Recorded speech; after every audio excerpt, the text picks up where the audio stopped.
내가 사냥을 하려고 공격을 했는데 오히려 내가 공격을 당할 수가 있습니다. 이때 죽은 척을 한다면 확실히 먹잇감으로 보이기 좋습니다.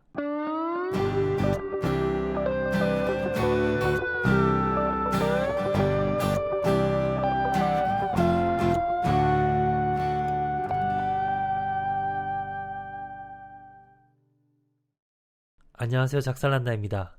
제가 스피어피싱을 한다고 이야기하면 보통 상어가 많이 오지 않나요? 라고 걱정을 하시는데, 물속에서 고기를 잡아서 손질을 하다 보면 상어가 많이 옵니다.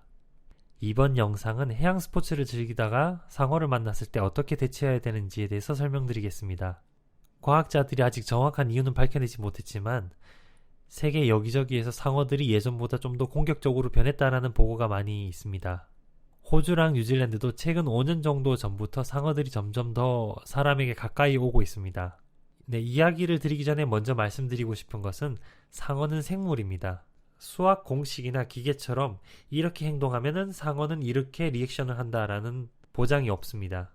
제가 말씀드릴 수 있는 부분은 제 경험과 여러 통계들입니다. 그래서 이렇게 행동하면 상어는 100% 이렇게 리액션을 취할 것이다 라고 얘기할 수는 없습니다. 호주에 스티브 어윈이라는 사람이 있었는데 여러가지 야생동물에 대한 전문가였습니다. 그런데 2006년도 해양 다큐 수중 촬영 중에 노란 가오리 꼬리에 있는 가시에 가슴을 찔려서 돌아가셨습니다. 스티브 어윈은 해양생물에 대한 지식과 경험이 정말로 많은 사람이지만 야생동물에 대한 행동을 100% 예측할 수 없기 때문에 그런 사고가 벌어진 거죠. 또 한 가지 시작하기 전에 이야기하고 싶은 것은 상어 대응 방법에 대한 이상한 소문입니다. 제가 들었던 이야기 중에 하나는 죽은 척 하면 된다. 또 어떤 사람은 상어를 만나면 코를 때리면 된다라고 하는 사람도 있었습니다.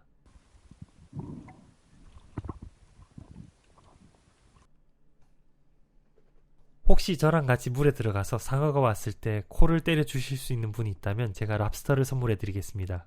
피를 흘리고 있으면 안 된다라는 이야기도 들었는데 보통 사람은 다쳐서 피를 흘리고 있으면은 물놀이를 안 하는 걸로 알고 있습니다. 최근에 댓글로 샥실드에 대해서 물어보신 분들이 계셨습니다. 상어가 싫어하는 전기 바운스를 흘려보내서 상어가 가까이 오지 못하게 하는 원리인데 분명히 효과는 있을 겁니다. 그러니까 팔겠죠. 그런데 가격도 비싸고 또 찌릿찌릿 전기 바운스가 있으면 그 전기 바운스가 상어에게만 가고 내가 잡으려고 하는 고기에게는 안 간다라는 보장은 없습니다. 또 제가 예민해서 그런지 모르겠지만 같이 다이빙 간 사람이 샥실드를 켜놓고 있으면은 뭔가 기분이 별로 좋지 않습니다. 그러면 상어 대응 방법에 대해서 설명드리겠습니다. 첫 번째로 상황 판단을 하고 그 상황에 맞게 대응을 해야 되겠죠. 위험한 상황이 벌어지면 안전한 곳까지의 거리가 중요하겠죠. 육지 또는 배까지의 거리가 어느 정도인지 알고 있어야 되고 나랑 같이 다이빙을 간 다이빙 버디가 몇 명인지 어디에 있는지 그리고 내가 가진 무기가 어떤 것이 있는지 예를 들어 스피어피싱 건이라든지 아니면 칼이라든지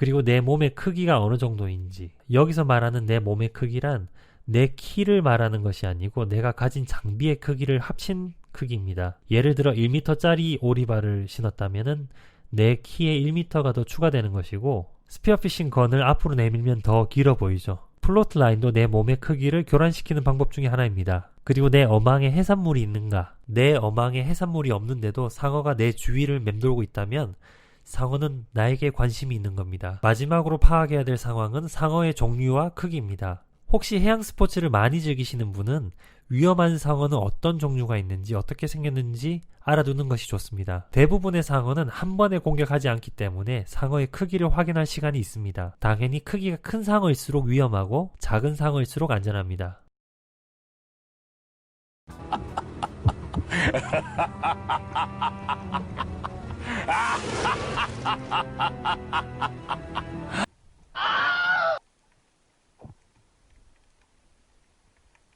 다음 단계로 상어들의 입장을 이해한다면 어느 정도 내가 어떻게 리액션을 취해야 될 건지 답이 나옵니다. 야생에 살고 있는 생물은 몸의 크기가 굉장히 중요합니다. 내가 사냥을 하려고 공격을 했는데 오히려 내가 공격을 당할 수가 있습니다. 그래서 상어는 한 번에 공격하기보다는 이것이 내 먹이인지 아닌지 파악하기 위해서 어느 정도 빙글빙글 주위를 돌게 됩니다.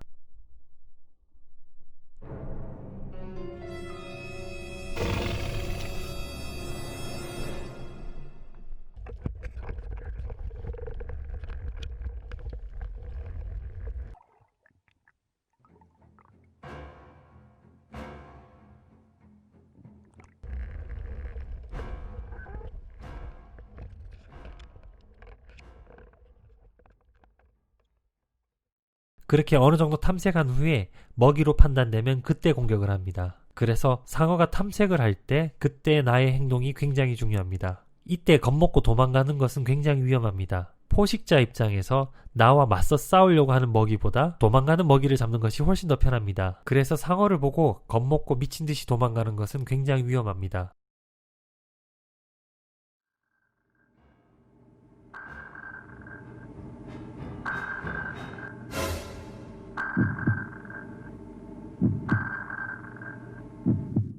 Three, two, one.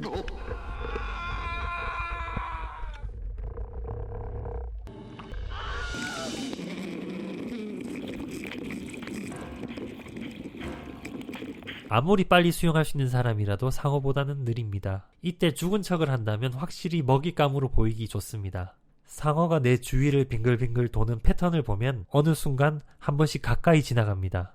그때 겁먹고 뒤로 물러서면 안 되고 오히려 상어 쪽으로 앞으로 나가야 합니다.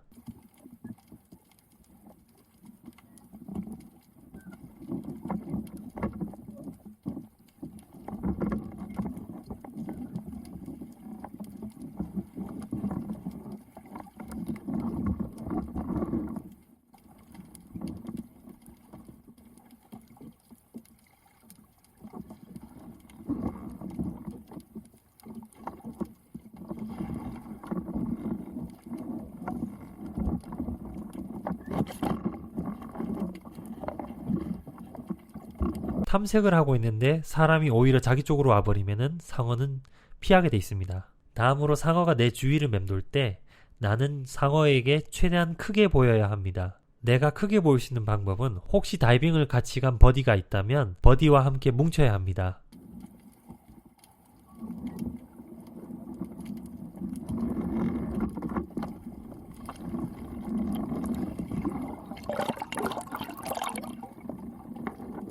그리고 앞서 말씀드린 것처럼 오리발이 클수록 조금 더 유리합니다. 내가 가지고 있는 총이랑 플로트 라인을 이용해서 내가 최대한 크게 보일 수 있는 몸동작을 해야 합니다.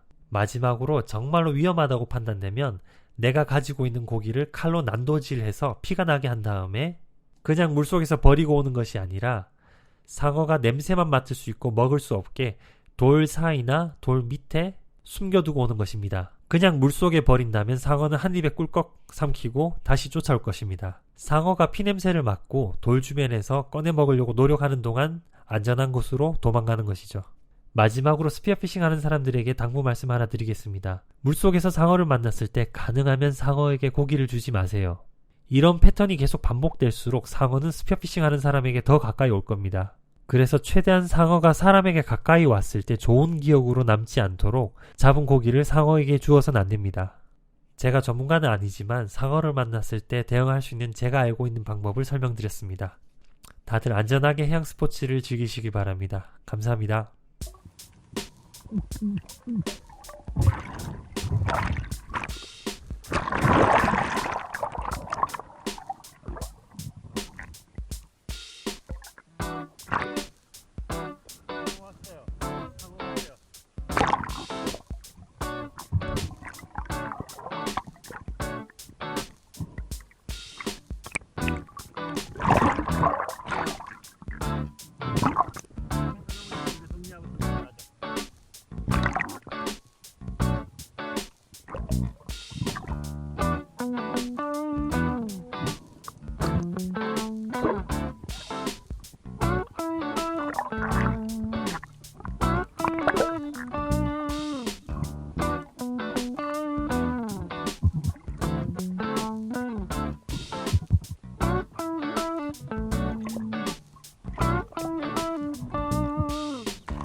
One.